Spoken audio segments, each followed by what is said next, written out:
If a matter is continued due to a lack of quorum, the chairperson or secretary of the board may set a special meeting to consider such matter. In the event that 4 votes are not obtained, an applicant, except in the case of a comprehensive plan amendment, may request a continuance or allow the application to proceed to the city commission without a recommendation.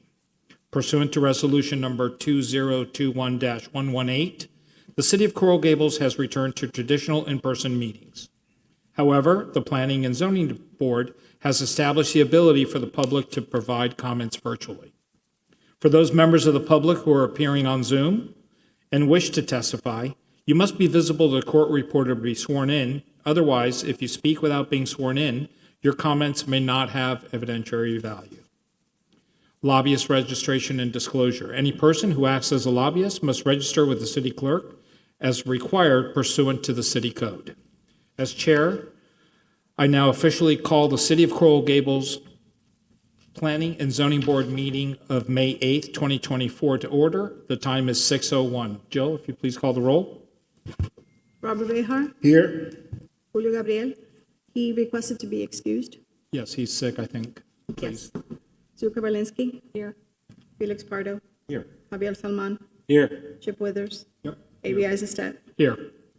Notice regarding ex parte communications. Please be advised that this board is a quasi-judicial board, which requires board members to disclose all ex parte communications and site visits. An ex parte communication is defined as any contact, communication, conversation, correspondence, memorandum, or other written or verbal communication that takes place outside a public hearing between a member of the public and a member of the quasi-judicial board regarding matters to be heard by the board. If anyone made any contact with a board member regarding an issue before the board member must state on the record the existence of any ex parte communication and the party who originated the communication.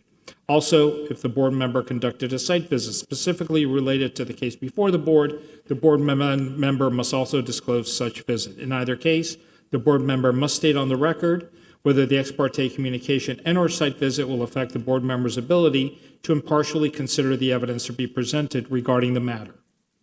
The board member should also state for his or her decision will be based on substantial competent evidence and testimony presented on the record today. Mr. Attorney, we don't have any quasi-judicial items on today's agenda. We do not have any quasi-judicial Okay, items. so I'm not going to ask anybody if they've had any. Because the first 2 items Correct. are deferred, so it's only the ordinance and a little workshop we're having afterwards. Swearing in. Everyone who speaks this evening must complete the roster on the podium. We ask that you print clearly so the official records of your name and address will be correct. Now, with the exception of attorneys, all persons physically in the City Commission chambers who will speak on agenda items before us this evening, please rise to be sworn in.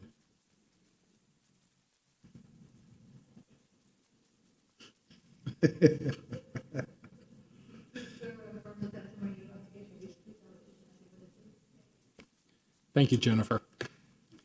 Zoom platform participants. I will ask any person wishing to speak on tonight's agenda item to please open your chat and send a direct message to Jill Menendez stating you would like to speak before the board and include your full name. Jill will call you when it's your turn. I ask you to be concise for the interest of time. Phone platform participants. After Zoom platform participants are done, I will ask phone participants to comment on tonight's agenda item. I also ask you to be concise for the interest of time. We have the approval of the minutes of April 10, 2024. Is there a motion? Motion to approve. Second. We have a second. Any discussion?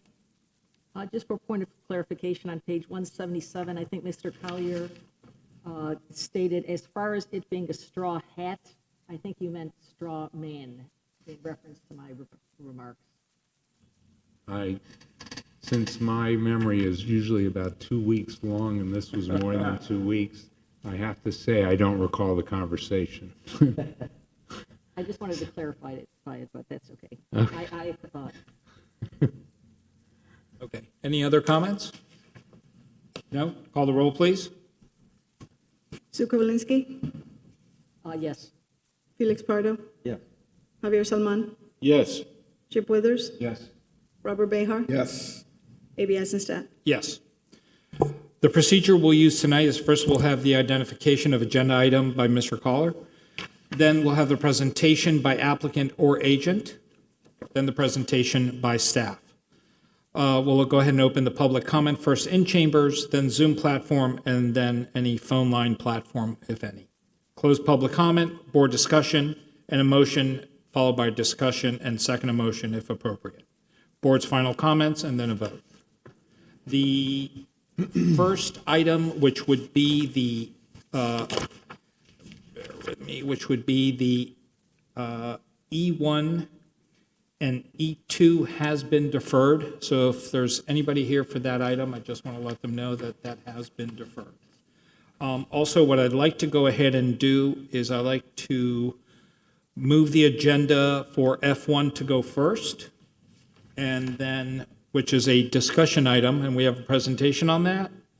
And then we'll go ahead and take on item E3. If anybody on the board has an objection to that, please let me know. No? Thank you. Mr. Caller, would you read, I guess, do we need to read F1 into the We record? really don't because it's not a title to an item. So it's not really necessary to read it.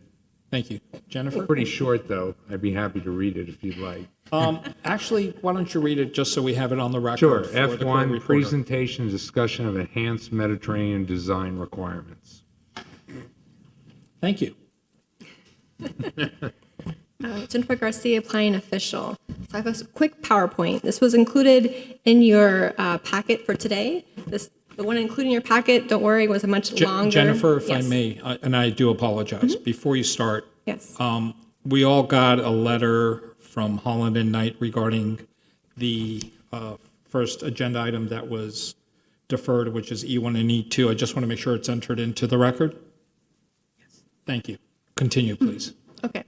So staff has been working with residents and with, oh, good. Just in time. And members of the commission on ways to improve the Mediterranean bonus. There's been some complaints about some buildings being granted Med bonus that may not meet the eye of your average person as being Mediterranean style. So the intent of this is really to strengthen those criteria in our zoning code to hopefully come up with a better result. So just a little bit of history for those who are not familiar, and just for the general public so that they're more familiar. The Mediterranean bonus ordinance was adopted back in the mid-'80s. It's been amended several times. Some of those amendments were more significant than others. It was most recently amended a couple of years ago, actually, to require Mediterranean style only instead of the other styles, as well as provide an optional conceptual review. And part of that came from a committee, the Blue Ribbon Committee, that several members of, I think, of the board here participated in that. And the accomplishments and a lot of the discussion that happened at the committee were already incorporated into the Med bonus or into the zoning code. The conceptual design by the Board of Architects, the Mediterranean style only being a requirement. But a lot of that discussion also included the emphasis on the ground floor, the ground level, and how to improve that experience as a pedestrian, how to improve that experience along the ground level, and make that more of the requirement of the Med bonus.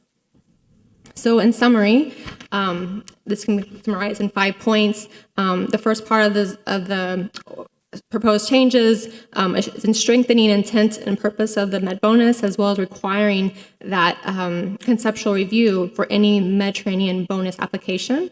You can find that in the strike through and underline you have in your packet on page 2.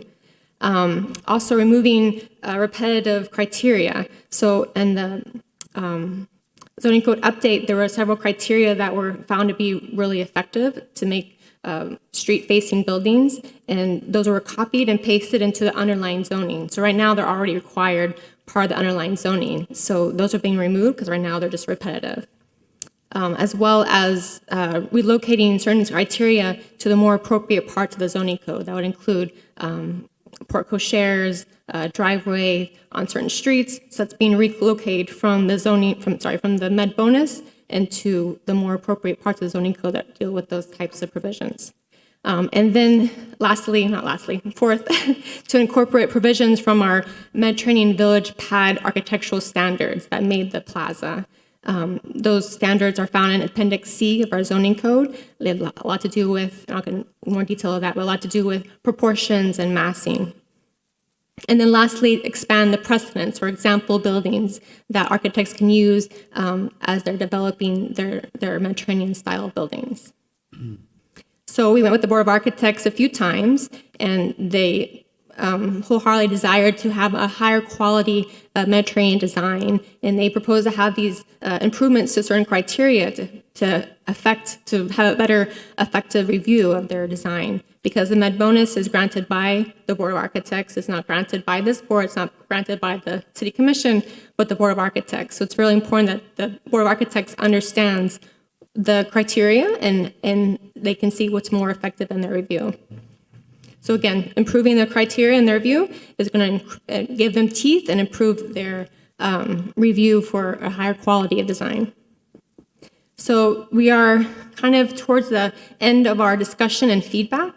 Again, we've been meeting with Board of Architects since last October, City Commission a couple of times for just their feedback and general update. You had the packet from last time, the introduction, also these pretty much the same changes that you have today. And here we are kind of at the tail end of that discussion and feedback. Today's meeting is not about getting a recommendation, but to get your feedback to incorporate into this evolving document to come back for your recommendation for the adoption process.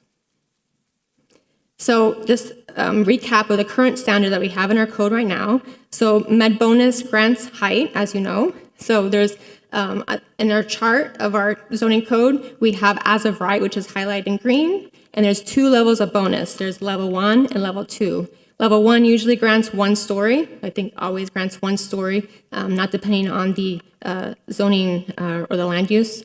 But level 2 grants 1 additional story above that, or 2 stories if you're a higher intensity or density. And for the FAR, you also get 0.2 for level 1 med bonus, and then additional 0.3 for a total of 0.5 FAR for the multifamily and as well for the mixed-use districts. So this is Table 1. Table 1 is satisfying all of the current requirements, okay? Table 1, you're required to comply with all of the requirements, and that will give you, again, 1 story or 0.2 FAR. Table 2 is more of the a la carte. So if you are multifamily zoning, you have to fulfill 6 of the 12 requirements. And if you're mixed use, you fulfill 8 of the 12 qualifications, the standards. And that will give you an additional 1 story, so additional 2 stories or 3, depending on the intensity density, as well as 0.3 FAR. And then Table 3 right now is different options that if you're meeting level 1 and level 2, you can pick and choose these optional developments.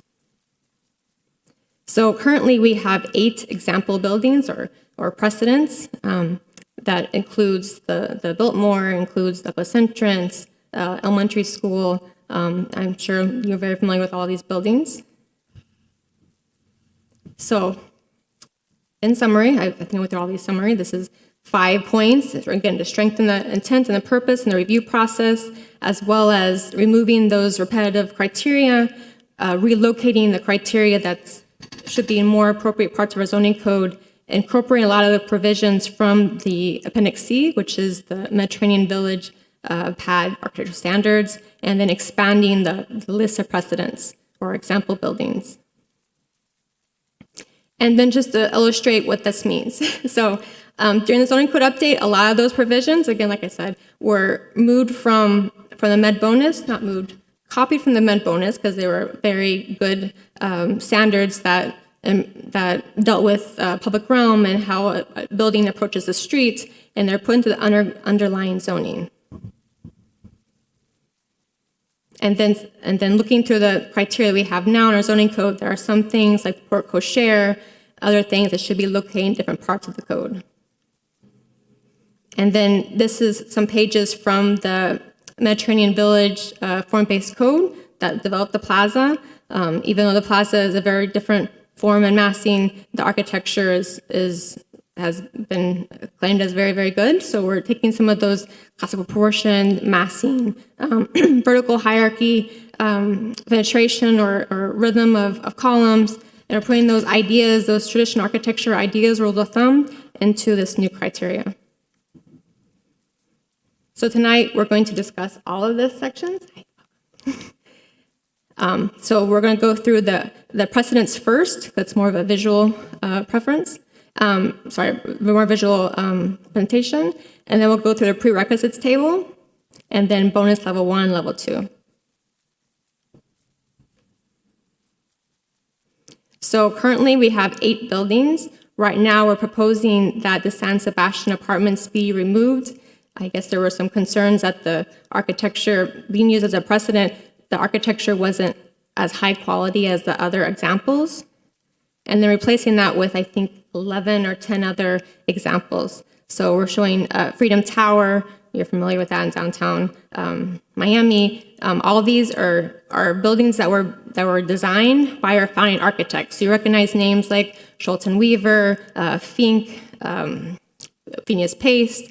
So we're showing Freedom Tower, La Palma. We're very familiar with La Palma. It's here in Coral Gables. Miami Senior High, Miami Beach City Hall, the U.S. Post and Courthouse in downtown, and the Breakers Hotel up in Palm Beach.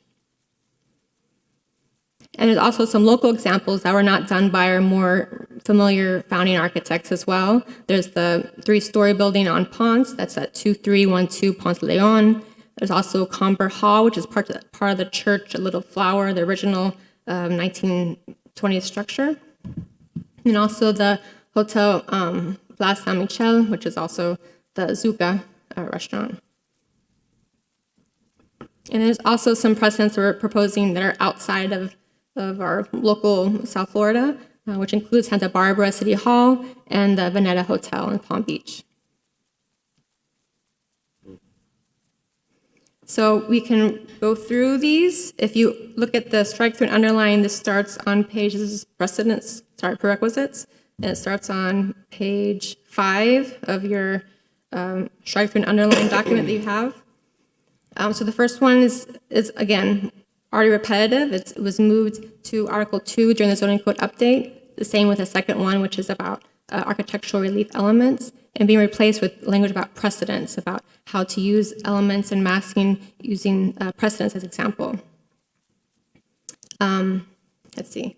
The architectural elements is also being removed because it's already, this one's being moved to the end of the med bonus, as you can not count some of the elements of a building beyond the maximum height. So that right now is already allowed. We're just moving it out of the med bonus because it's not really a criteria. It's more of a allowed to do if you're a med training building. And replacing that with building proportions, again, which is drafted from the Mediterranean Village Pad. It's in Appendix C. We're also removing bicycle storage because that's already in our zoning code, and replacing it with emphasis of architectural elements, which again was drafted from the Mediterranean Village Pad. We're removing building facades, which is also already located in Article 2 of our zoning code, and replacing with back of house and utilities. I'm not going to go through every single one of these, but you can see that if you can follow along, you can see that what the comments are, the current requirements, the comments, and the proposed. I know there's people that need to leave. So basically what this means is that an architect would have to follow the prerequisites compliance. They would have to, what I just went through, and also the architectural precedents, and that allows them to qualify for a med bonus. This first table that I just went through is not giving a bonus for meeting these now 12 requirements. They're just prerequisites to be able to apply for a med bonus. So that's shown here in the gray, and the additional 2 floors I'll get to in just a second. So the proposed level 1, a lot of them are staying, they're just adding a different language. Again, mostly from the Mediterranean Village Pad. Some other elements that the Board of Architects felt like they needed to have more teeth in as far as ground floor design, rear access, sustainability, open space. That's being replacing for some of the requirements that are here that are already in our zoning code. And then once they fulfill what they need to fulfill, again, 6 of the 12 for multifamily and 8 of the 12 for mixed use, then they're allowed to finally get 1 level of med bonus. So again, that's 1 extra floor and 0.2 FAR. So then level 2, which used to be the optional table 3, now has 4 requirements to meet: building lot coverage, resources for the Mediterranean style, which I think is an idea that the board had, and design elements, and also zoning district requirements. So once they fulfill, again, starting from the bottom, the prerequisites, the first table I showed, the architectural precedents, those buildings that I showed as well, they meet level 1 as far as 6 of the 12 or 8 of the 12, the checklist, and then they meet these 4, then they can meet the highest level 2 bonus. I think that's it. So I have Judy Carty here, the BOA chair. I also have Ralph, I think needs to leave pretty soon. So I don't know if you want to open up discussion or if you want to have any questions, particularly for Judy, or if you want some comments or. Well, if the board is okay, I'd like to hear from the people that are here, from Judy and so forth, their comments. Please come up, Judy. Have you, well, we don't need to swear in, so. Thank you. Could you just state your name and Sure, address Judy for- Carty, 920 Medina Avenue. So the board went through this in pretty extensive detail, and I think we got 100% support for what is being presented at this time. So we're pretty comfortable with it.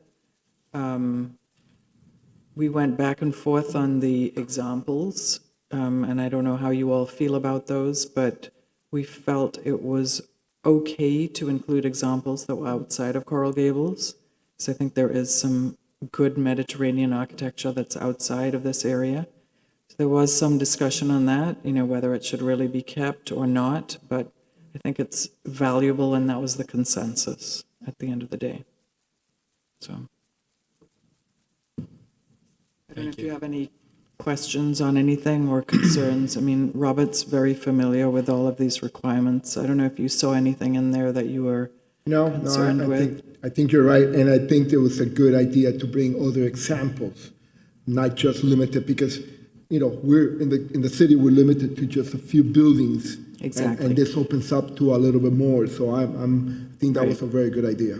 Yeah, I think it'll help. I mean, from us reviewing it, everybody used the same buildings with the same, Especially when you do a mixed-use project. Exactly. You really need a little bit more diversity. Yeah. And I think this does. I thought, because I think there was a while back, there was even a couple more examples.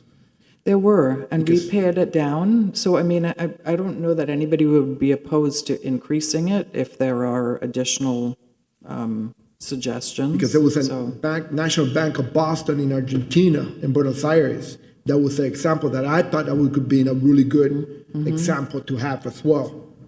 Yeah, I mean, we didn't go outside of the country, but that would be the next. Right. Yeah, I think we discussed. Expansion. Yeah, I think we discussed limiting it to these particular ones, and then maybe having a greater list within the best practices manual. That's not really identified in the code itself, but But the good thing is, materials. you have these, but you could also bring some of this example to the board, and they'll be evaluated based on. Yeah, But I thought it was very good. I think that the staff has done a great job in the staff has done a great job. I mean, we just reviewed it, so. I'm curious, did you, I don't see Vizcaya in there. I think that's a beautiful Yeah, Mediterranean that's an building. interesting one. It's true. I've been to the Santa Barbara City Hall, and it's fabulous. Yeah, It's a little more Baroque in its concept and a little more arts and crafts in its detail, but it is generally on point with regards to style. but yeah, Vizcaya is a good one. That never. It's one of those obvious that never ones. came up. Yeah, one of those obvious that we overlooked. So, okay, I thought maybe there was some reason, but, No, no. okay. That's my 2 cents. Can I ask one Yeah. question? So the conceptual review is now mandatory? Is that what the deal is? As proposed, yes. Right now, it's optional. I think Judy can expound on the success of that, really. So in the I process. think it's mandatory. What, sorry? I said it mandatory? The way it's proposed right now, Want to but make it mandatory now? yes, yes. It's not mandatory Wasn't it now. Not mandatory mandatory now. before? It's optional. It's a brand-new concept, no pun intended. That came out of the, Blue the ribbon. Committee. the Blue Ribbon Committee. Right. So if someone, can someone be denied a bonus if they meet the criteria? Legally? Can they be denied a bonus if they So if meet you're the supposed to say, criteria? okay, you got, like, don't use bike racks, because I know you move them into the, out of the, okay. Well, they're currently in our code anyway. Yeah, In a much okay. But more if someone says, strict okay, way, you yeah. have to paint the windows pink, and you get this, and the people say, we're painting the windows pink, to meet this criteria, can you deny them the bonus? Well, I would respond saying, I don't think the criteria is as specific as paint the buildings Well, pink. okay, that's a No, bad no, no, example. no, because, no, but it's important, right? Because like previously. One of the criteria. Like bicycle racks was a very definitive criteria, Okay. right? But there's a series of criteria that is a design review criteria. Got it, okay. Right? So if they, okay. So you wouldn't definitively be able to say, well, hey, I matched it, unless you copied a building exactly. Then, you might be able to say, hey, you had the Biltmore in here, I'm doing an exact replica of the Biltmore. But then that wouldn't be allowed, because in the zoning code, it has to be an original So building. let's say they do an So- exact replica of the Biltmore, one of the examples of the Biltmore, and they do an archway exactly how they're supposed to do it. Can they be denied a Mediterranean bonus? Well, they could, because you have to do an original building in the city of Coral Gables. It's a different zoning criteria. I'm sorry, you have to do what? You have to do an original building. Can't copy. You cannot exactly copy. Yeah, when you apply, that you have to sign an affidavit saying this is So I original think, design. Okay, yes, so you it could all be co- it's a- denied. it's a very The short subjective- answer to you is yes. I Yes. think you could be denied. So the Board of Architects, at that original review, is that when that subjectivity, because that's what it is to me, I don't know if you would call Yeah. it subjectivity, is that Yes. when that subjectivity takes place? And Yes, so I mean- the reason I asked that, let me finish your question. So when it gets to us, eventually, to approve Mediterranean bonus, we might not ever see it because the architecture board feels that it hasn't met their subjectivity test. Is that a Yeah, fair that's statement? true. Yeah, but that happens now. I get it. Yeah, I get it. but it would still happen. Chip, can I ask something, Peggy? Yeah. So then doesn't it become arbitrary? Meaning, No, because I think It's- good design is something that you would need to be trained for. Everybody says, it's so subjective and arbitrary. I do not think that design is either subjective or arbitrary, because you can have a very diverse group of architects, and at the end of the day, proportion and massing and appropriateness, all of those are sort of fundamental core architectural tenets that I think either work or don't. so I assume on the architectural plans, to meet the bonus, you have to give examples. And on those examples, I assume within the plan, you put up, if you got to meet 6 examples, you put up the 6 examples that you are meeting to qualify for a Mediterranean bonus. So if the architect on the project follows those steps, and then the Board of Architects says, we don't agree with you. So the plan is, it's arbitrary. No, but remember, but we're mixing conceptual review with specific building precedents, right? Because the precedents are a high-level sort of imagery precedent of scale and details and things like that. Nobody's going to take those buildings exactly or copy exactly any of the details. But they're going to give examples. They give examples for the general direction that they were intending. And let me tell you, people give examples like, if the example is white, they'll come in with a building that's black, and they'll say, oh, we use this as an example. It's total, And like, please nonsense, understand, but- I'm not coming in from an architect perspective. I'm coming in from a layman's perspective I understand. that would be looking at, or another board that would be looking at if it's Mediterranean. For me, I've always felt the buck stops with the Board of Architects. it's really up to the Board of Architects and professionals, the right people, to determine if a project qualifies for the Mediterranean bonus. Once it comes to the Planning and Zoning Board, there's other criteria that has to be met and so forth to get that bonus. But for me, when a project comes in here with Mediterranean bonus request, I'm taking into consideration that it has already gone through the Board of Architects, and the Board of Architects has gone ahead and said, yes, you meet it. Those are the professionals. And just to clarify, the Board of Architects is who's granting the bonus. It's not this board and it's not the commission. Correct. I understand that. And please, I'm not trying to take anything away. We have some great architects on this board. I really mean that. But I do feel that it is the Board of Architects' decision to grant that. My only concern is, in a way, I feel if an architect goes ahead and gives the examples to what he's applying on the plan. So he lists 6 examples that he details on the plan, and then the Board of Architects says, no, you don't meet it.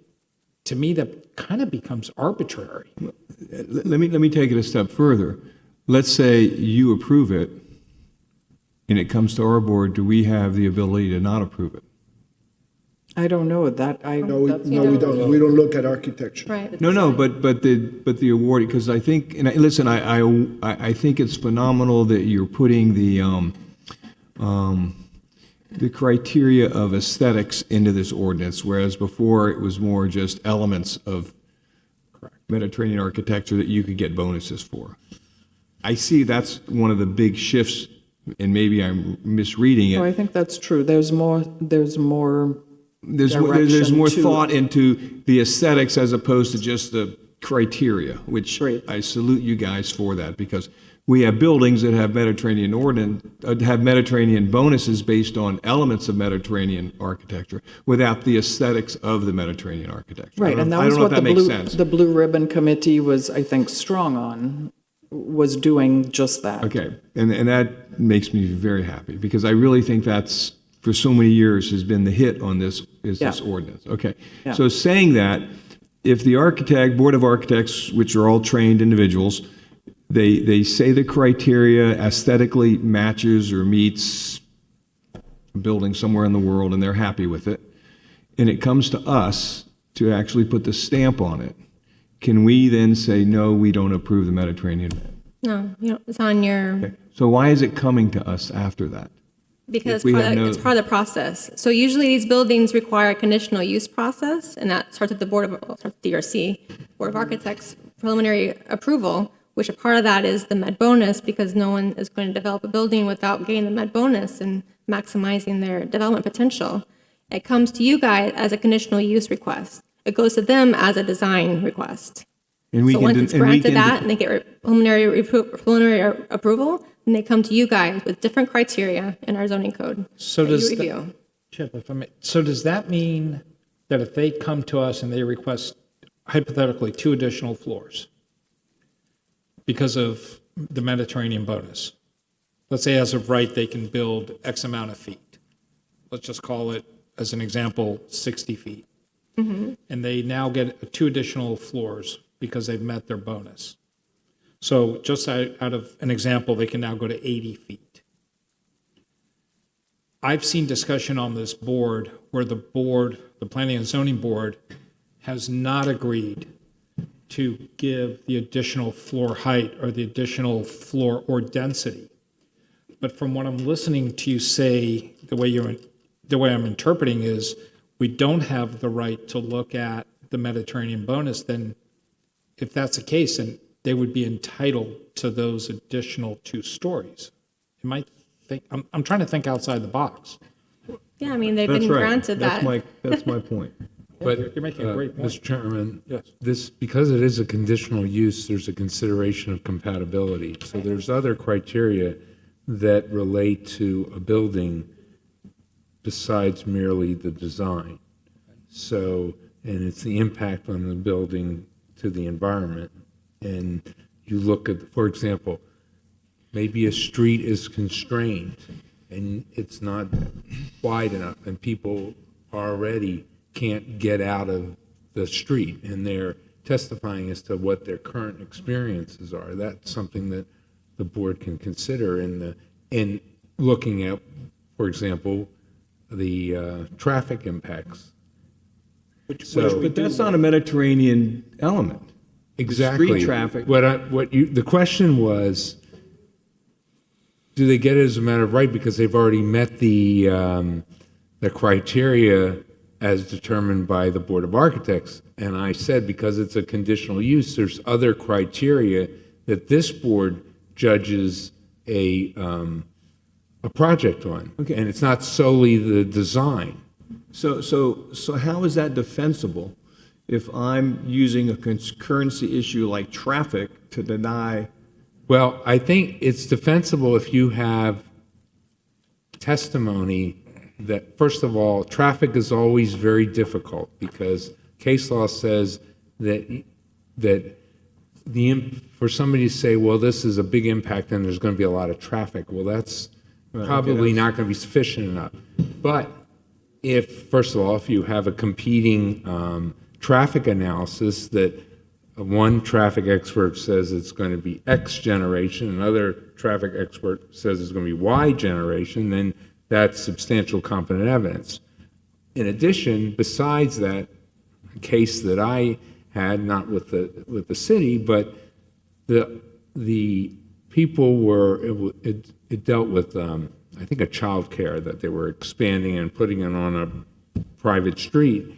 And the testimony from the residents were that I can't get out of my house now.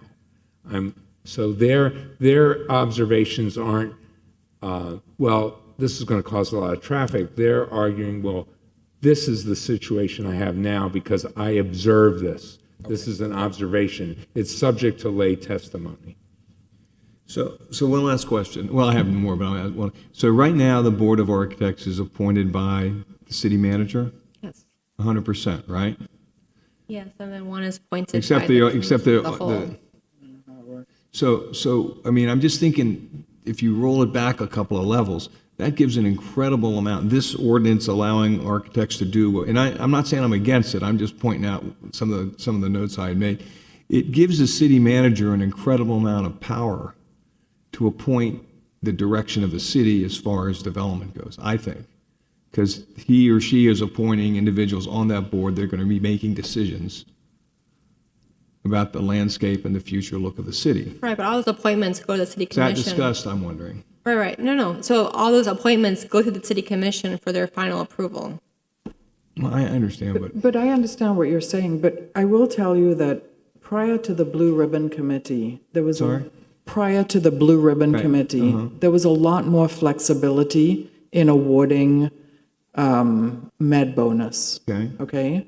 And after that committee and the latest change that happened in 2022, where it was very specifically the Mediterranean bonus had to be Coral Gables Mediterranean in appearance, things have changed. And we do not approve unless that happens. So it is the code, right, that is ruling, not really us as architects.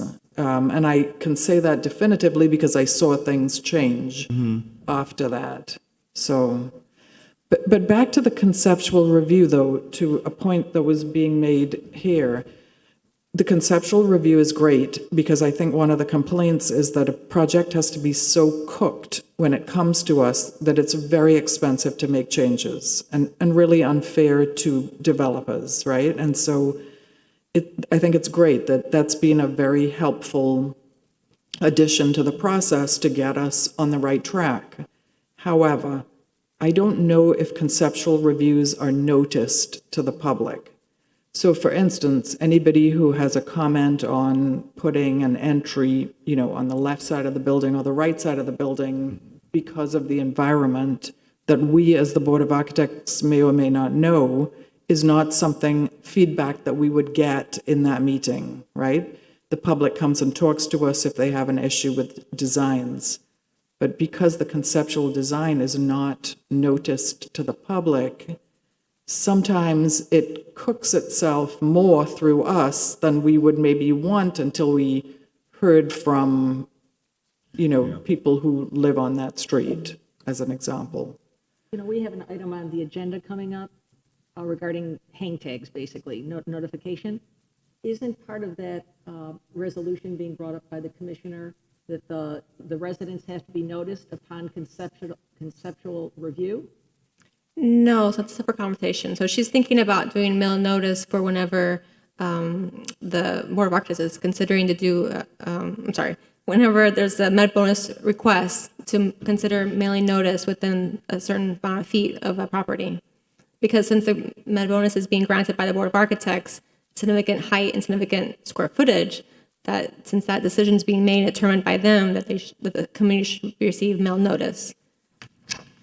But not for the conceptual design, because conceptual design, there's no determination made. They're just getting feedback from the board at that point. And maybe I misread that, the proposed resolution. I thought it was at the conceptual design process, the neighborhood has to be notified.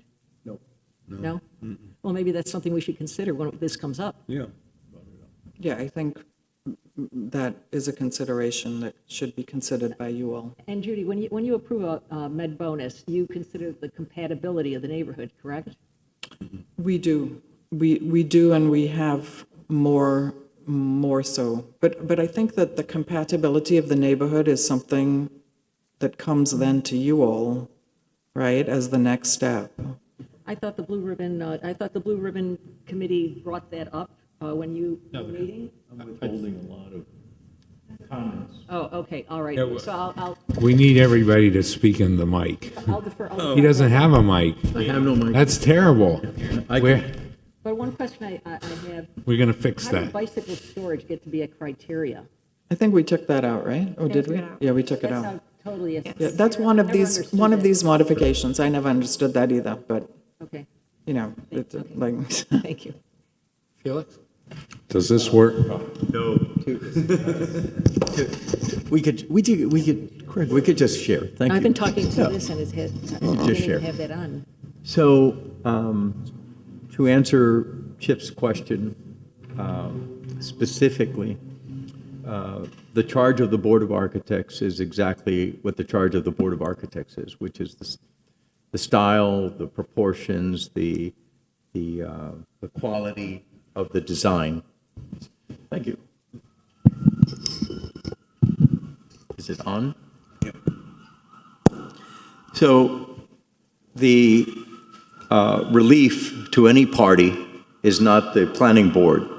The relief to any party of any decision of the Board of Architects is the city commission. They could appeal straight to the city commission. Any response, any awarding of bonuses, any approval, any denial is directly appealed to the city commission. Always has been.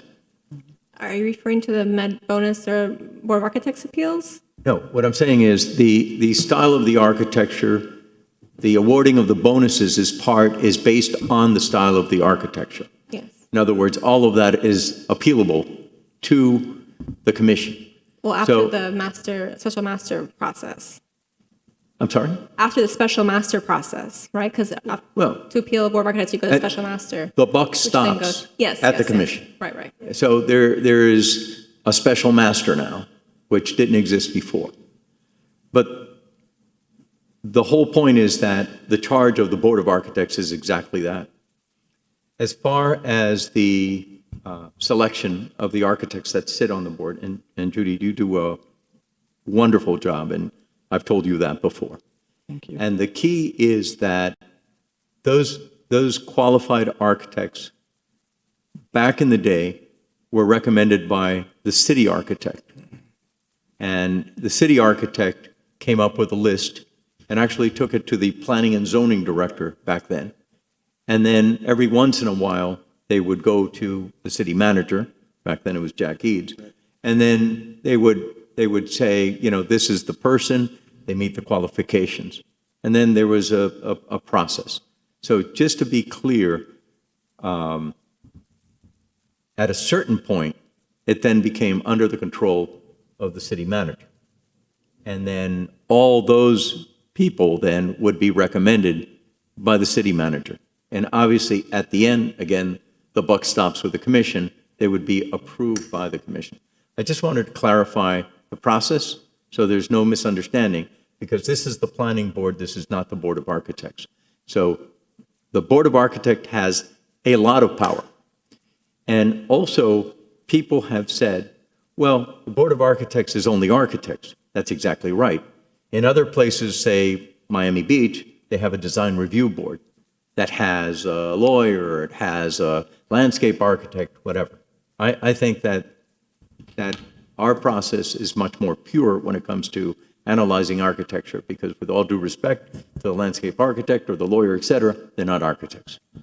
So I just wanted to put that on the record for now. And I do have comments, but I'm I not just gonna- wanted to ask you a question, if I may. My understanding is when a big project comes into play, it's the full panel of the Board of Architects that reviews it. Absolutely. It's not sub-panels and so forth. Oh, no, Which and- then adds to what you're saying. And Mr. Chairman, that always existed. Okay. The first time I sat on the Board of Architects must have been around 1982 or something. And at that time, we would have what was called the full board, and it was the entire board. Yeah, it's the And entire board. And the architect, the city architect was included to observe and listen, but he would not vote on those particular projects. So then a project gets approved on a majority basis Yeah, of the full on a panel? majority basis. There's a motion, a Right. second, and then the vote has to be majority. That's correct. And then the qualifications of the architects, they have to have a certain amount of experience, years of Well, experience. it's 10 years registered architect Yeah. with their office or home in the city of Coral Gables. Exactly. So you want to be There's immersed. not many people. Right. And there was- And we have to beg everybody because we give up a huge amount of time. But I think there was also discussion about bringing in people that were not necessarily residents or had their business Well, within. I the think city. that's a horrible idea. That is one of the But there worst. was- I Worst- agreed. worst idea. And the reason, But I just want to go on that. Right. But there was discussion on that, right? yes, there's always been discussion about that. Okay. And- I just and- didn't know if that got implemented. Right, and no, it did not get implemented, but I would like to let you know that the reason that it's either the residence or your practice is because if you have your practice here, you're touched by Coral Gables. If you have your home here, you're touched by Coral Gables. You understand you're there. If you live in any other part of Dade County, let's say Miami Beach, it's not the same. And that's why it's been clear and consistent as far as the qualifications for the architect. But let me look at it from another side. You just showed me 8 pictures or 10 pictures of properties that the Board of Architects feel is Mediterranean, which are great examples. And some of those are very good architects, but those architects aren't from the city of Coral Gables. So I guess what you're saying is somebody like that would add no value to the aspect of the design and the quality of life within the city? No, but remember, 90%. And I may be going on a No, but tangent out 90% of what we do is not big buildings, right? It's neighborhoods, it's houses, it's additions, I it's understand. new. And to me, even the people. On the houses, I Right. agree. I'm just You saying need when to it's a whole walk the panel. neighborhood with your dog or, for really to understand the scale of what is valuable to us as residents. I mean, for me to make it outside would be a really big mistake. I mean, Just asking the question. yeah, I would almost even make it that you had to live there. And I mean, right now, a majority of us live in the North Gables, right? And that's kind of the core. Sorry. Sorry. So we had a person that wanted to speak. So I Judy. hate to go, so I was wondering What I like to do is then, Judy, if you don't mind, we'll call up the next individual, since we're on a time constraint with him. I agree with everything Judy said. Before you say that, can you state your name and address for the record, please? Rafael Portuondo, Perotti Architects. So before starting, there's a couple of people that I want to thank and congratulate. Felix, done a great job. Teofilo Victoria, which is no longer with us, has been a big part of this whole, restructuring of the code and Mediterranean bonus. And I've been working with Rhonda. I think she's done a fabulous job in terms of putting this forward. A couple of things that I think are critical, which is why I think that context, historical precedent, historical details, proportion analysis, proportion drawings. Not all architects were classically trained. So the reason why you see all these beautiful buildings in the 1920s and 30s is the majority of those architects went to Beaux-Arts schools and they were taught classical architecture. One of the biggest problems that I see, which is why this is a great solution to that, is that I, for the longest time, felt that the developer was designing the buildings and the architects had to figure out how to get the developer's projects approved. By doing this, the architect is responsible to tell the developer, if you want to get the project approved, we got to do these things. It's also going to force the architect, when you look at proportion drawings, you're looking at proportioning a cornice, proportioning a balcony. It's a huge tool for the Board of Architects. Because what's going to happen is, and you see this all the time, you see a 10-foot balcony with a 12-inch bracket, right? And that is a dead giveaway, because if they're showing a historic balcony like the Biltmore, and their job as architects is to prove to the Board of Architects that what they're saying is true. And if they can't make the argument, they're not going to get approved. And so what's happening is that it's going to force the architects to step up their game in order to do a classical building. And classical buildings means a lot of different things. Like, and this is going to sound odd, but there's Art Deco buildings in Coral Gables. There's Venetian buildings in Coral Gables. There are Japanese buildings in Coral Gables. And so classicism has a lot of, there's neoclassical buildings. We did a building on Sunset for the Bacardis where Fiola's is, and the owner wanted something more Parisian, right? So we had to go through all the Mediterranean bonuses and all those types of things. But I think that the most important thing that you can get out of this is that a lot of people have spent a lot of time. And I've been in the audience where Judy is looking at a building and going, the difficulty with the contemporary buildings is that the floor to floor is like 10 feet. And there's not enough space between the top of the sliding doors and the balcony to do any sort of bracket, any sort of architectural feature that's proportionally correct. It's going to force the architects to say to themselves, well, that's not going to work. Because I can't pitch something that doesn't work. They're going to have to go back to the developer, back to themselves, and they're going to have to figure out a way of doing it right.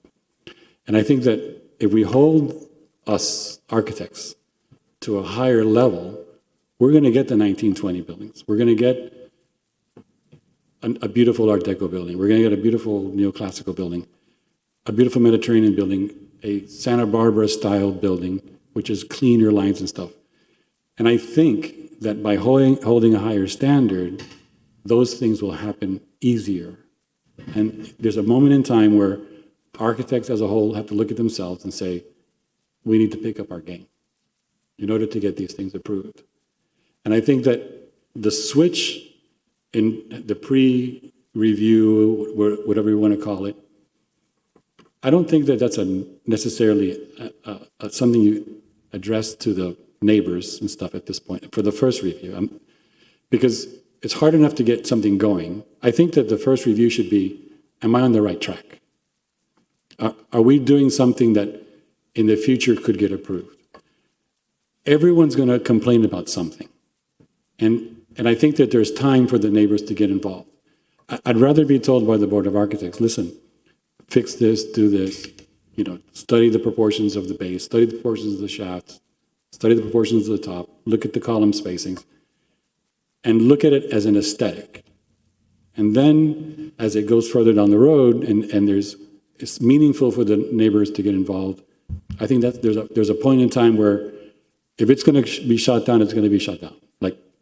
And so I think we have to give at least the developer, the architects, a chance to get something going before the world comes to town, right? And so that's just my personal opinion. But in looking at this whole thing as a directive, we present a lot to the ARCOM board in Palm Beach, to the Miami Beach board. And I think that the Coral Gables board is probably the best one. The difficulty that they have is that not all the projects are Mediterranean or classically inspired. And I think that if you start to get architects that are more developer oriented, sometimes I feel that they're defending the client. And I think the switch is the architect inspires the client. And I think that that's where it's going to start to shift. And I think that this program is set to make that shift. And I think that's an important shift. So my daughter has her reveal tonight. So Thank you for taking the time. but congratulations to all. Judy, you're awesome. And so I think we're on the right track here. So Thank you for taking the time to come. Good luck. Well, so look, it's just out of there. Do we have anybody else that would like to speak tonight? I don't think so. Would you like to speak? Okay.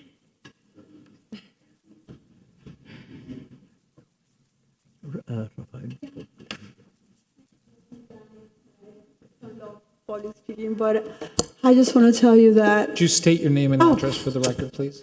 Maria Cristina Longo, and I live at 16 Phoenicia Avenue. And throughout the years, I have been involved because I have invested with my family in the urban core, which is the challenging part because you have all these big buildings. And so I just want to tell you that I think this is fantastic and that it was done the right way. I think that the fact that the Board of Architects participated and gave feedback. I went to those workshops only as a listener. I didn't, whenever I could, I probably said something, but I was there to listen, and I'm telling you that they were very excited about this opportunity because they are the ultimate group of people that when something passes and people are upset, they said, how did the Board of Architects pass that? So I think that this is fantastic. I think that as a resident, many times, fortunately, the projects that are proposed are not compatible in the design and review standards that the Board of Architects have to follow in the code. Compatibility includes height, massing, and volume. And I think as a resident, if I know from the beginning, look, I just want to tell you about something exceptional that just happened. The Alan Morris project that you rejected. No, the Board of Architects rejected, I'm sorry, I'm confused. They redesigned with a traditional architect. And then neighbors, including me, again, because I own the property near it, I participated and collaborated with the developer. And the collaboration resulted in a fantastic building, the first luxury condo building that is, I think it's beautiful, that will be built in our Ponce de Leon, which I'm calling it the luxury district because it will be our first luxury condo. We don't have any, and this is the first one. And it came out of the collaboration, so the sooner that we know, the better as a resident. So thank you anyways for your work, and I know that you take a lot of hours to be here, and thank you for everything that you do. Thank you. Jill, do we have anybody on Zoom? No one's indicated that they want to speak, so. Okay, so let's, Javier? I like the proposed changes. I was part of the Blue Ribbon Committee. I'm glad that something came out of it that was positive. And I thank the Board of Architects for their efforts on this. With regards to notification at the conceptual level, I'm of two minds on that. One is that you do want to get some sort of information from comments from the people who live immediately around, because some things are not necessarily obvious, like traffic flows in the morning and coordinating orientation so that one front doesn't have the front door meeting exactly the other front door unless that's some sort of the design element that you want to project in the project. And those kinds of things don't necessarily come up until after that design has developed and is really in the preliminary review stage. So that I would think that notification, if it were to be done, I don't think it should be because you're at the SKIS level, and if you're classically trained, it's the point on the design when you're submitting just a little massing study sketch of the project that you want to get reviewed and approved, so that you know that you're heading in the right direction. It's too early for really any kind of public comment, and the Board of Architects is not a place for public comment for regards to the design. And I don't think that that's allowed during the Board of Architects. But information that could be gathered there, usually you'd want to really help the developer at the conceptual stage saying, hey, maybe you want to start meeting with some of your neighbors if this is, because this is going to happen for large projects. Nobody's going to go for conceptual review on a bathroom addition on the side of their house. That's not what this is intended for. This is for projects that are going to be for multi-story, multi-use kind of projects. And I think that the issue here is one of public notice, not necessarily one of public comment, especially at the Board of Architects level, where it's not necessarily the place for that. But certainly the developer should be communicating with the immediate neighbors with regards to the development of a project that will impact them. So that's what I think needs to happen with regards to notification, not necessarily from the as a requirement for conceptual review, but that perhaps the conceptual review is followed up with some sort of a public information before it goes into preliminary, so that you force a meeting with at least the immediate neighbors within, let's say, 200 feet, and that has to be recorded before you go to preliminary. That would probably be the more ideal way to get that, glean that information and get that input into the project. And that way we don't get situations where, well, I never knew about it. Well, yeah, you did. And so, it's important. We live in a polite society, not necessarily on a national level, but certainly as we have written a code of the city of Coral Gables, it's all about being polite and being aware of your neighbors and how you're going to impact them and how they're going to impact you. And that's what the rules here are all about. So I applaud the need for a conceptual review. I think that some sort of a public requirement for communication with immediate neighbors in a short radius should occur before they go back into preliminary, so that the immediate people who need to know about it start knowing about it early enough. And it's not a big requirement. Most of the big developers are now going through public meetings early on in the design process anyway. This will codify that for these sized projects. And perhaps from a notification point, that's what we should be doing, not necessarily tying a public meeting or public notification to the conceptual review, but making sure that a public meeting is held prior to submittal for preliminary review for these type projects. So ideally, the process would be a conceptual review with a just the Board of Architects and everybody's, and we're all just architects playing. Okay, and we can share and really outside comments are going to be distracting to the creation of the architecture at that stage. Right. So ideally, it would be conceptual design, and then the DRC, the Development Review Committee. Correct. Which that requires notification as staking the property. Exactly. And then at that point, they have their for a large property, they have their neighborhood meeting. But isn't the DRC occurring after preliminary review, or is it occurring? Before. It's always before? Okay. Yes. Well, then that answers that question.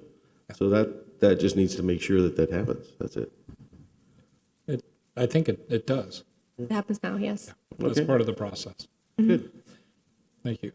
Chip, did you want to? I just had a question about how this ties into a planned area development.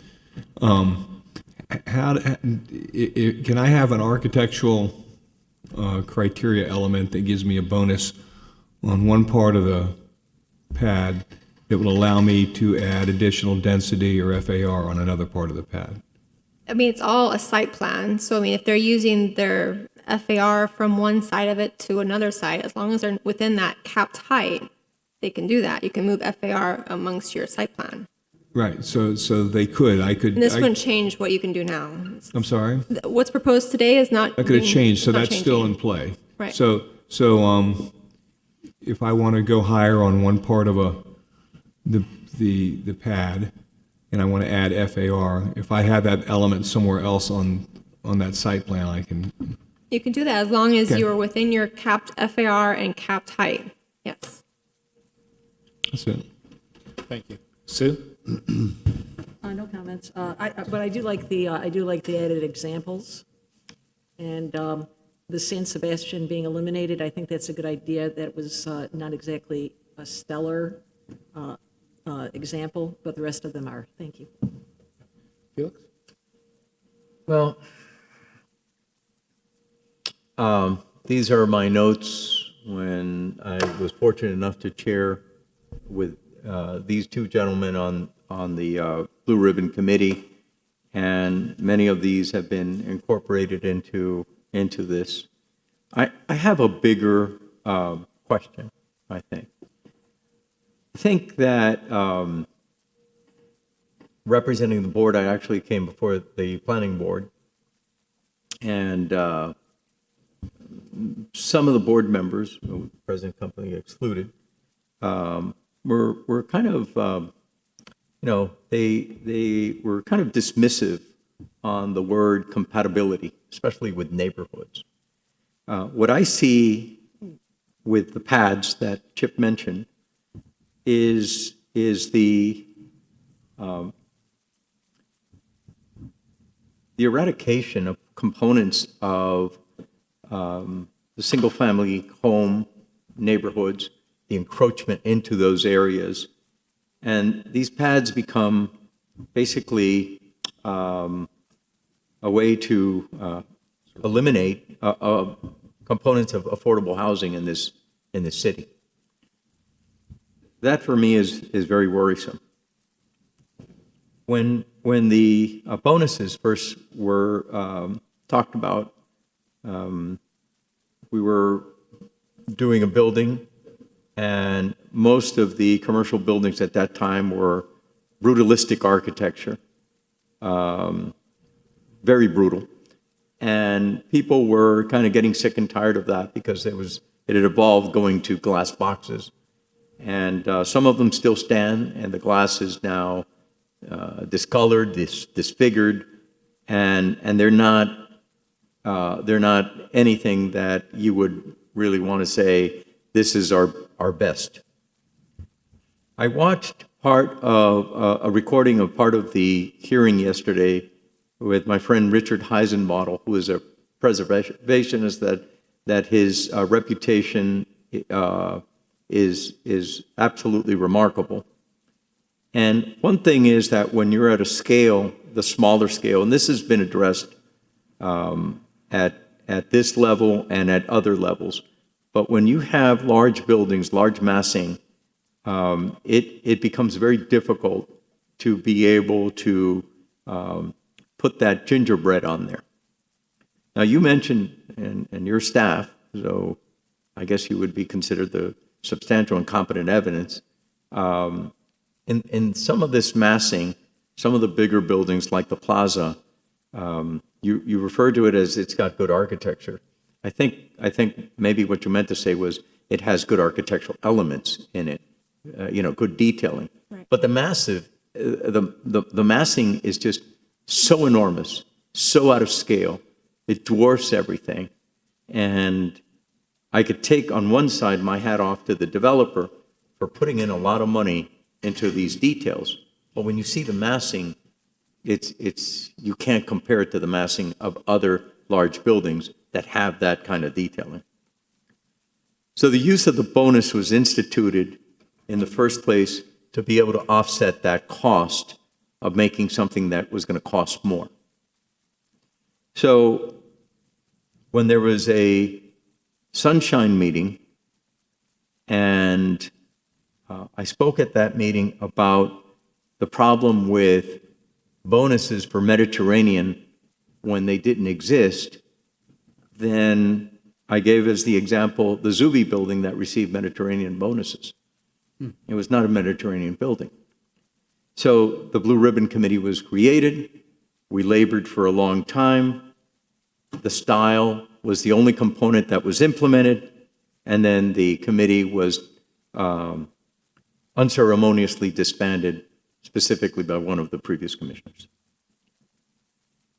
Now, the compatibility with the neighborhoods, the preservation of the vision components of historic buildings has been ignored. After this whole thing with the Blue Ribbon Committee, and there was more implementation of these elements for med bonus and med design, it's fallen off the wayside again. It's only been 2 years. My notes are dated 10/1/21. It's just, you know, I think that we've also should really look into ourselves and say, you know, these bonuses, which are discretionary, maybe they should just be eliminated and the Board of Architects simply provide good design thought for the approvals. I just think that these bonuses, we're not getting the rate of return that was originally implemented back in the 80s. And it's just gotten to the point where I think that it's a mistake to, you know, continue thinking that this is going to solve all these problems. And a lot of it has to do with the height of the buildings. A lot of it has to do with the detailing. And a lot of it has to do with putting that last unit, that last square foot, that last everything we could stick in there for a rate of return. So me personally, if the bonuses, which are discretionary, evaporate tomorrow, I won't miss it. Thank you. Robert? Once again, I want to commend staff for the great job, including the Board of Architects for all the effort that they put in to make this. And I was part of that Blue Ribbon panel, which a lot was accomplished there. When it comes to the notification, the conceptual, I kind of agree with somewhat of what Javier said and what Portuondo also said. I don't think that it should be, I think the architect should come to the board and get the initial feedback. I'm going to tell you what we just did, and I was at the board last week. Unfortunately, Judy wasn't there, but before we went to the board for conceptual, we met with the neighborhood, I don't know, 6, 7 times. So we took it upon ourselves before to interact with the neighbors before going in. And we heard, and their concerns made us change the project significantly, okay? But we went to the board and we got some feedback, which I thought was very positive, before having to go through the formal submittal. I think we all have learned that it is gonna be advantageous to get the neighborhood involved, the immediate neighbors, before going too far into the process. The plaza, I agree with you, Felix. Very well-detailed building, very expensive building, but it's a very massive project. And when you look at each of those buildings, it's very massive. And I want to address one that's a speaker on the Alan Morris. It was the chairman and myself who denied that project the very first time on 2 occasions. And I denied it. And Mr. Morris had never forgiven me for denying the project because it was not compatible. It was 190 feet, and we said that's not compatible there. And we sent it back. I won't forget because there was the attorney who spoke for 3 hours that night, and it was right before 10 to 9, and he said, well, you make a decision. Absolutely not. So we send it back. And I'm glad they came back with a much more toned down building as far as the massing of it. I wasn't here the last time they came, but I understand it was like substantially less than the original. So the chairman and myself were, I don't know, Chip, were you on the board at the time? Yes. I spoke from the public Okay. to this You board, did, you did. and I let them have it. And so, so I just want to clear that we had to do with sending that project back. Thank you. As far as the Board of Architects with the conceptual meeting, I agree with the rest of the comments as far as it is a meeting that is to present an idea to get feedback. I don't think, to me, it's a technical meeting in reality. And I don't think that by having the public at that meeting to give input is constructive. From what I'm seeing now is projects that are coming are starting to get ahead by meeting with the neighbors early, which is a good thing. In the past, I had not seen that. I had seen more, we've done our 2 meetings that are required, we had 8 people show up, and we've done it. But now, I think the developers and the representatives of the developers are seeing that they need to interact with the public. The public is within the DRC review, they are notified. So the process is already there, and I'm good with that. And that process is actually before the Board of Architects. So there is notification.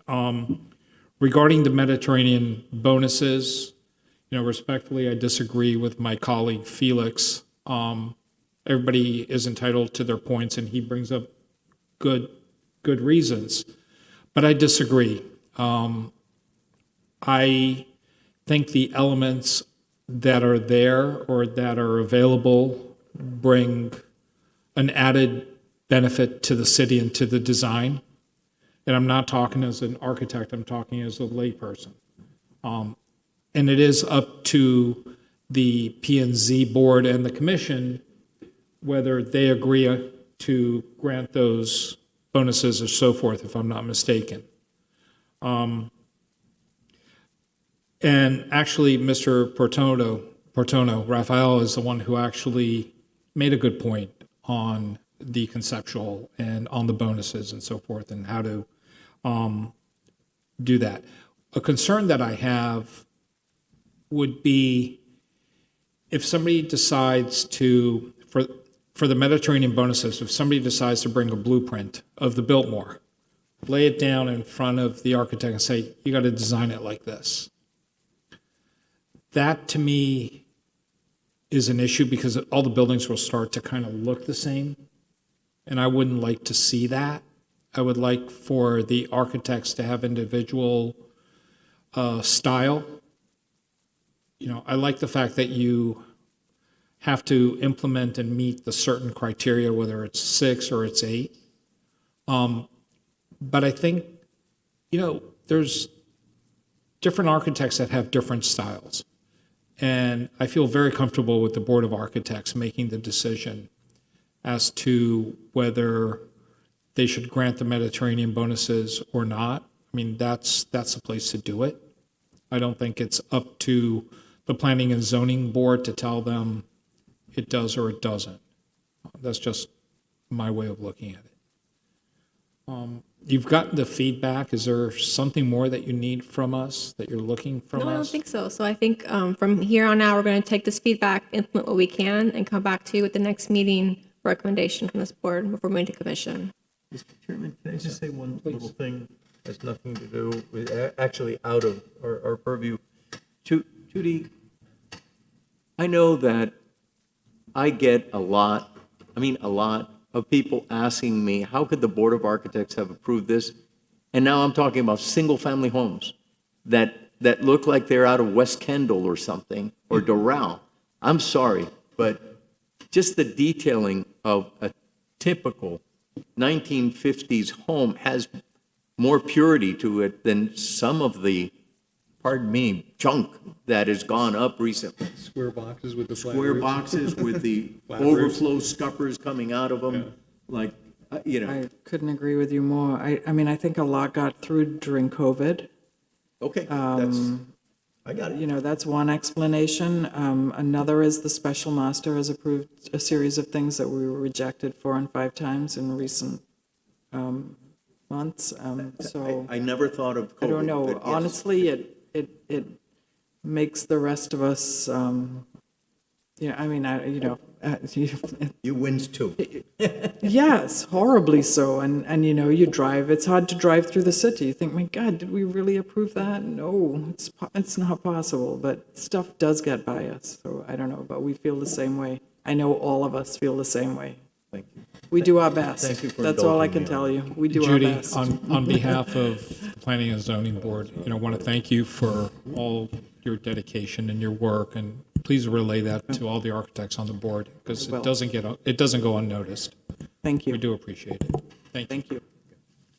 Thank you. Are we good with this item? I think so. Okay. Should we go ahead and read?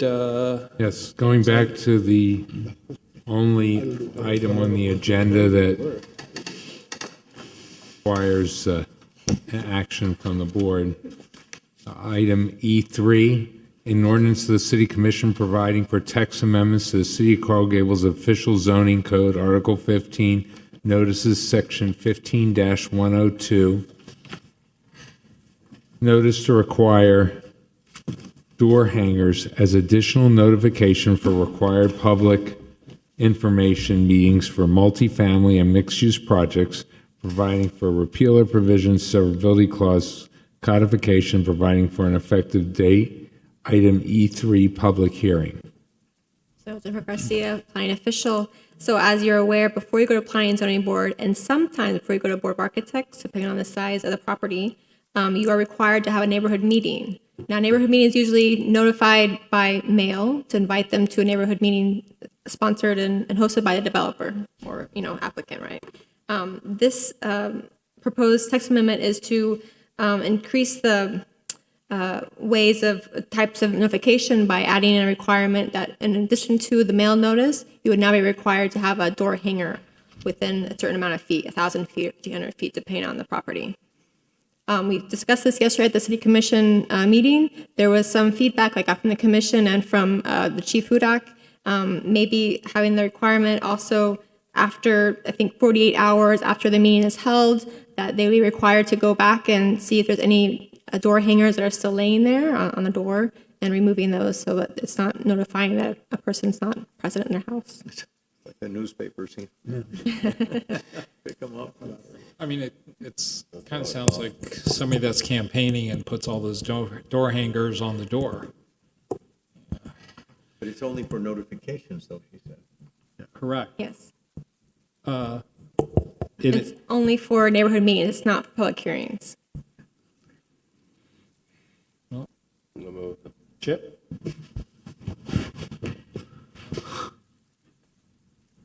I mean, I don't like it, but, that gets the message across.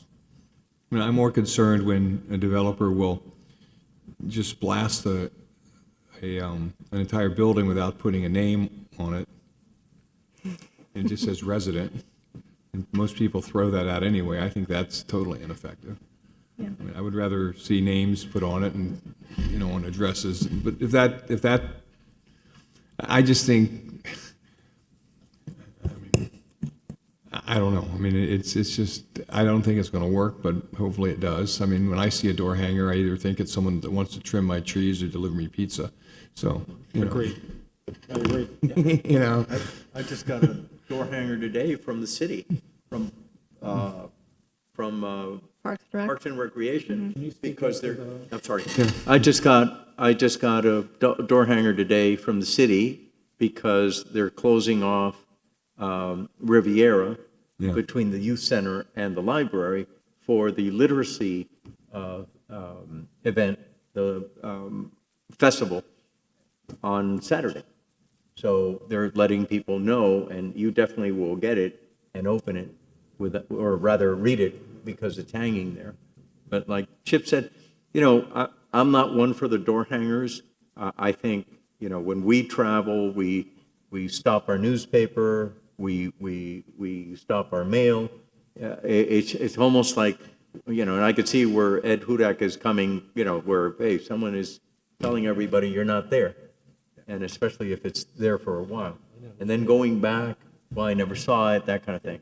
I think maybe doing a better job, like the day that Chip got the, the stack of returned letters, the notifications, I think maybe doing a much better job with that. I don't know how, but there's got to be a way of doing it.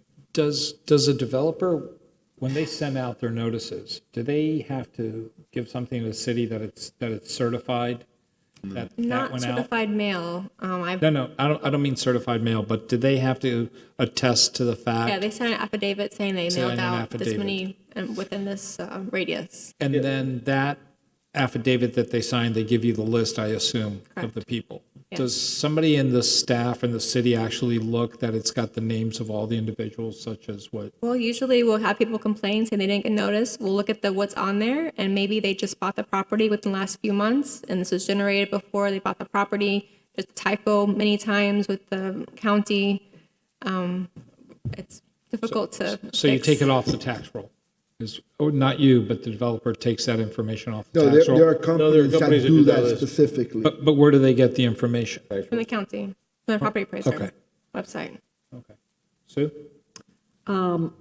Any way we can make sure that residents find out about what's going on, I'm all for it.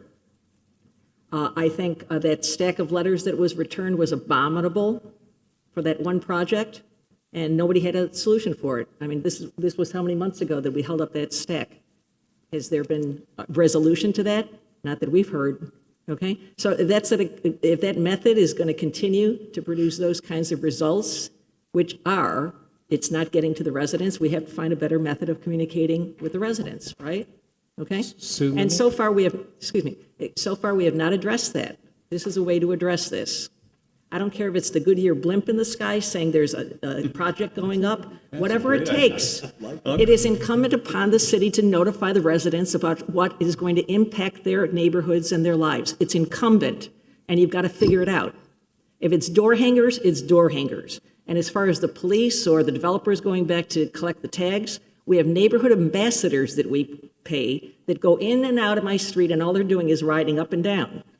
Why don't we have them do the job of collecting those after 2 days? It doesn't have to be the police. It doesn't have to be the developer. Put the neighborhood ambassadors to work, okay? That's thing number one. Thing number two, I don't know about you, but the main form of communication that I'm finding is WhatsApp. Why doesn't the city develop some kind of WhatsApp for neighborhoods, and that developer can, through the WhatsApp app, target the neighborhood where the development is going in? That's a way of easily getting to neighbors. But something has to be developed to notify residents, because I can't tell you how many people call me and say, I heard, but I never received. I heard, but I never received. What's going on? So we're not doing a very good job. This is the number one issue in Coral Gables is development. If we're not telling the residents what are happening, we are failing. We're failing the residents. So I'm suggesting one thing. Our award-winning IT department should be looking into a WhatsApp form of communication, targeted at specific neighborhoods, okay? You can do it. This is the 21st century. So up until that time, if hang tags are another way to ensure that somebody is going to get notified, I am all for it. And like I said, it doesn't have to lie on a doorknob forever. Get those neighborhood ambassadors to take them off after 2 days. Okay. Sue, what I was going to ask you, do you recall that stack of envelopes or chip? Were they missing the apartment numbers? Is that why there was a whole stack? Yeah, So and names. I mean, yeah. even if it just says resident, but I think if I recall, it was missing the apartment numbers. It was just the address of the building, but no units. So if that's the case, and Yeah, so if there's a property that has multiple rental units, there's no property appraiser list that we can get to people to notify individual units. It goes to the property. So maybe that's something that I would like to look at more so, the way it's distributed. Because if you've got an apartment building that has 40 units, and they're all being sent to the address, but no apartment number, there's a problem there. And I think a lot of them are PO boxes for a corporation or something. But then that's up to the That'd be the owner corporate. then. The owner That's wanted. probably the owner. Yeah, and then you also have the issue, if you have an apartment building, you have security. You may not be able to go to every door and put a hanger, so it really, I agree, there will be find a better way to notify the owner, but I don't think the door hangers are the correct way, and to make the ambassador, go back and clean that up, or the developer, I don't agree with the door hangers. Well, like I said, Robert, until we find the 100% solution for being able to notify every resident that should be notified, this is a method, at least if it's interim, it's interim. And if it works, that's fantastic. But unless somebody comes up with 100% proof solution, we need to do Look, something. we have, and you were saying about a WhatsApp app or something. We have, in our neighborhood, we have a chat that, in Santa Maria, Pinta Cor, and we communicate. I don't do it because I hate to get the phone ringing every 2 minutes, somebody else. My wife does, she stays on it. But there's something that maybe could be done to that effect that could be beneficial to the neighborhoods. Well, there's a Nextdoor and there's WhatsApp. But WhatsApp seems to be the most popular way to communicate these days. I don't know why, but it is, okay? So between Nextdoor, and every neighborhood has a Nextdoor group. The Riviera neighborhood has a Nextdoor group, okay? You got to reach out to those methods of new communication. But before we get to that point, we have to do something right now because projects are in the pipeline. How are we going to notify people? Because our current system isn't working. And so as a temporary measure, I am all for door hangers. Let's try it.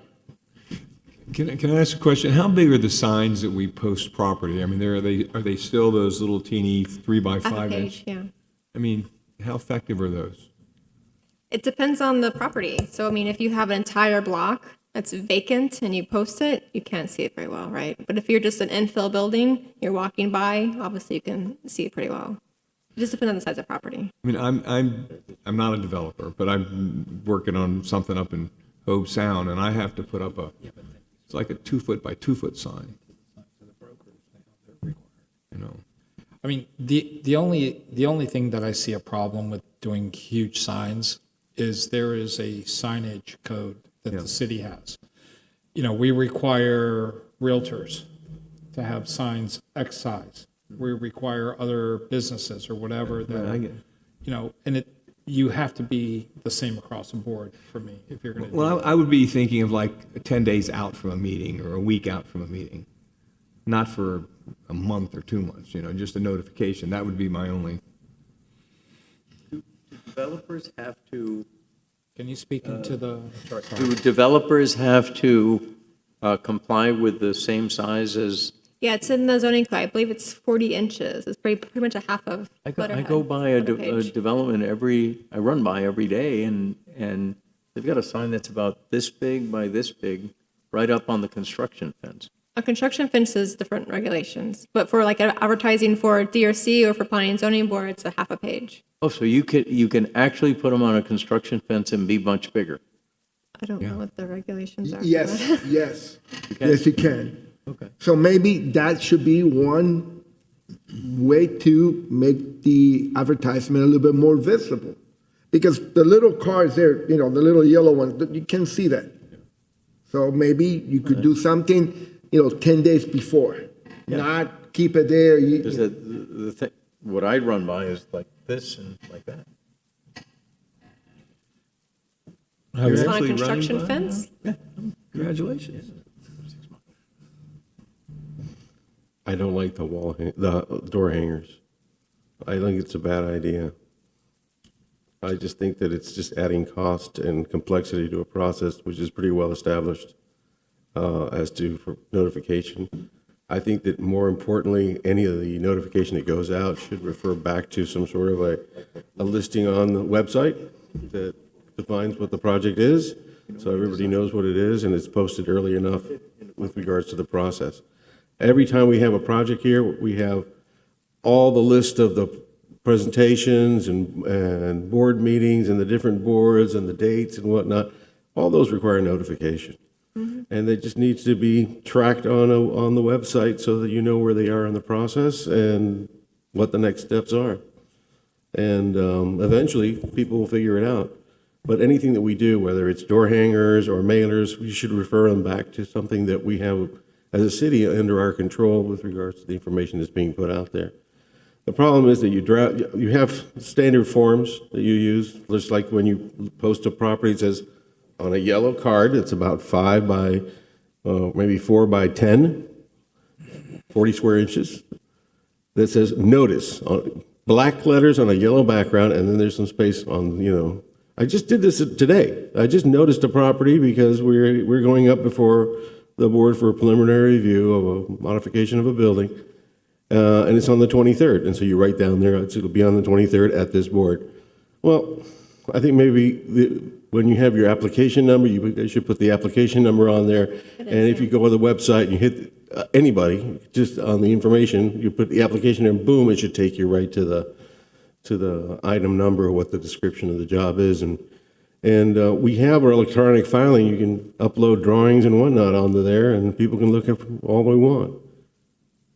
And I'm going to go see you about another project that got built recently. I want to know who approved it. I'm not going to complain. I'm going to find out who did it. All right. No, but I think it might have been you. Yeah, so right now, our note, I mean, this isn't for the neighborhood meeting, but right now, our notices for DRC and for Planning and Zoning Board do say, notice they have the application number on there and a website for them to go to. Okay. So they can see the agenda, click on the actual item, and download But the staff report, the when I look presentation. at those things, I'll look at them again, and I'll reserve my commentary for when I come in for the request for information. Okay, that's All fine. right? Thank you. How diligent is the city with actually collecting residents' emails and so forth to be able to communicate? So we have that application. We're still working on the fine tuning of it to get people to basically register themselves, opt into a email notification, and then when there's a project coming up, will basically identify the property, and it'll give us a 1,000 foot or 1,500 foot radius. So there's and a we can collect geofencing? them. The issue is that you have to have people opt in to receive that notice. So we don't have very many people who have opted into that. Okay. It's a data collection issue. Yeah, That's what it is. which I think is going to be a very similar issue with the WhatsApp. Felix? I just wanted to say, remember that, of course, not the last couple of years, but, in the past, a broker having his, little 3 by 5 or whatever it is, it could be there for months, depending on their contract, six months, a year. That's very different than, putting up something for public hearing, and putting something up where it's substantial enough. I know that there are other jurisdictions where Bay Harbor. Actually, Bay Harbor goes ahead for a construction project. They put a huge sign. Yeah, And then which is put up in front of the property, which has a picture of the project, a brief description, application number for, I think it's for the commission meeting or what they call the council meeting, and then it's taken down. Right. It's in their It's code. only up for like 2 weeks or 3 weeks or It's within something their like that. code, yeah. That's it. Right. I think maybe you should look at those options. I agree with Sue, as far as the app is concerned, without any doubt, and other electronic ways that your IT department can do it. But the door hangers, to me, hanging that thing there, it's just telling everyone that you're not there. And that's a security problem. If you've ever been broken into, that's not a good idea. I don't think. But I like the blimp also. To move this along, would somebody, actually, before I do that, do we have any speakers on Zoom? Yes, we have one speaker. Can you please put them on? Does this item require voting? Ms. Gold, can you? I'm unmuted. Can you hear me? Yes. Okay.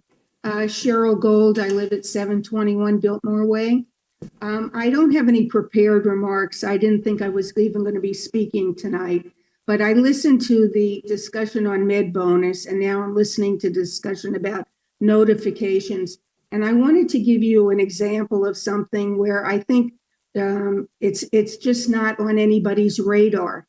I live in a high-rise building, and two properties will be developed, one behind me at 730 Carl Way, one next to me at 719 Carl Way. There was no notification required, number one. There was a tiny little notice in front of the properties. I don't walk around onto Carl Way, so I would never see that. So no notification required to neighbors. And beyond that, because these two properties were undersized and upzoned, there's no requirement for them to go before the Planning and Zoning Board or the Commission in order to get their med bonuses. So I listened to your whole discussion about med bonus and how everything's going to have to go from the BOA to the Planning and Zoning Board, and then the last appeal is at the Commission. Well, these two properties, one of which goes from a 4-story building to a 190-foot story building without any review by you or the Commission and without any notification to the residents.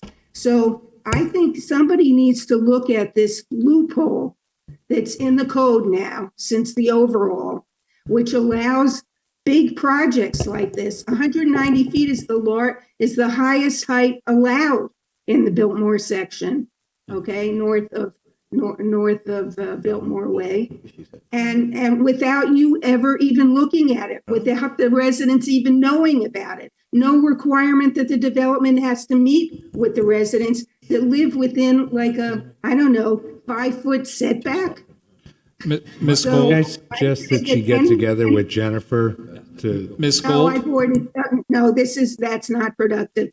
Jennifer knows exactly what's happening.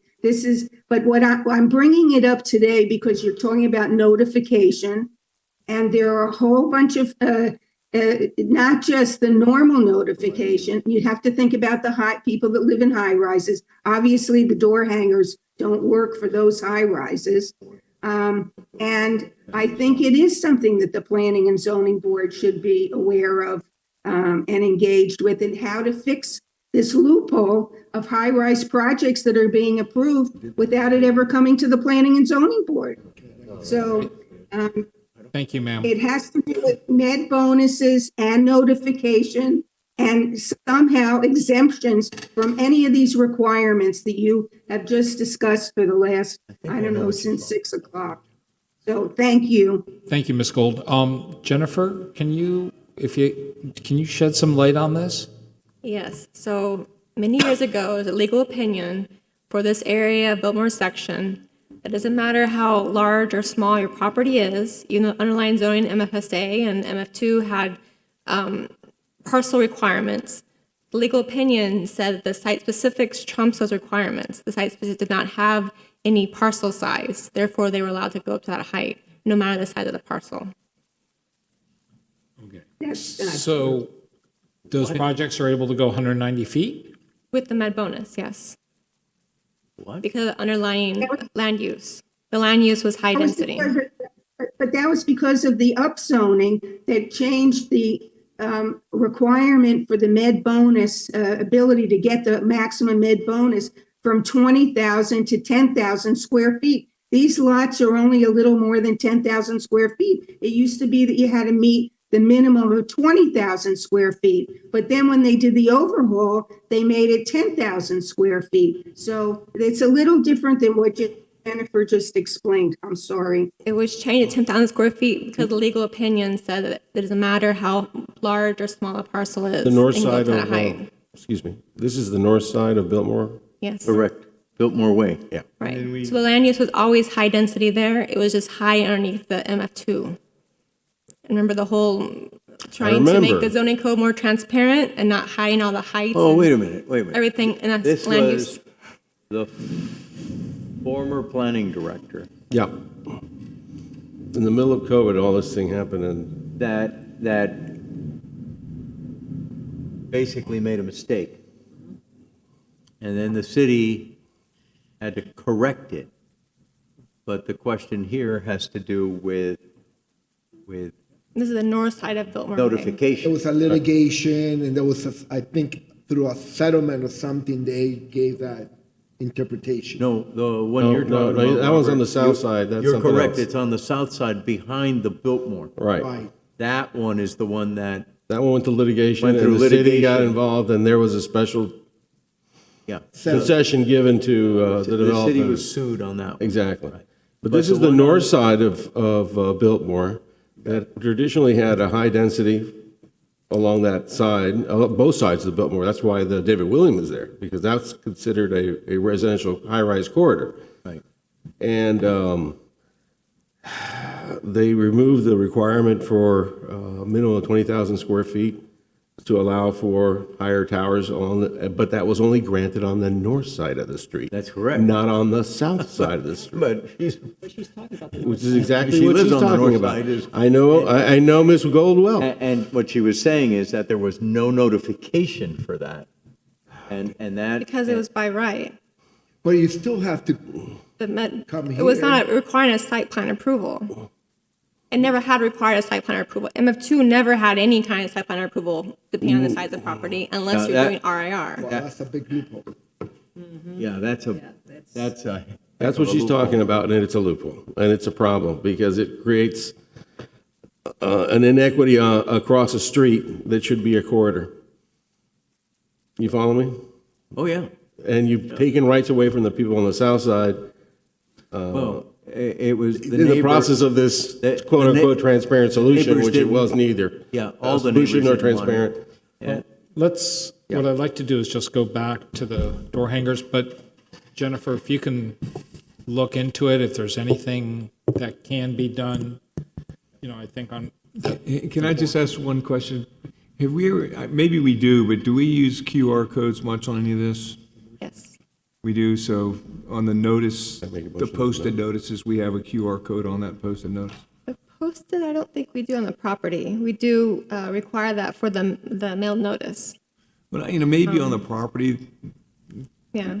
everybody carries their cell phone, but they don't always carry their piece of paper to write down hearing numbers, So on this item, just to bring us back to what we're doing, we need some form of a right, motion. on the door hangers. So what I was going to ask, and is there anybody that would like to move on the? I'd like to door- make a motion Yes?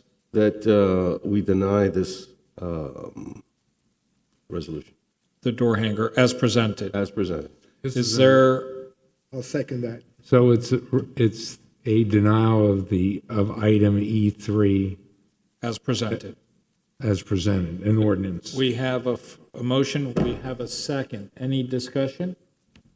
Can you speak into, just for the court I reporter? would hope that maybe just leave more direction for staff, that other avenues are explored. We just spoke for half an hour about it. I think she got all the direction that she needs. So you don't need that as a, come back. Advise it. Yeah. Okay. All right. Any other discussion? No? Call the roll, please.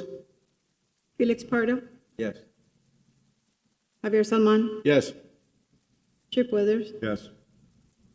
Robert Behar, Yes. Sue Kavinsky, No. Avi Eisenstadt. Yes. Thank you very much. There's no other item on the agenda for tonight. I'll make a motion to adjourn. We have a motion. Second. All in favor, say aye. Aye. Thank you, everybody, for coming.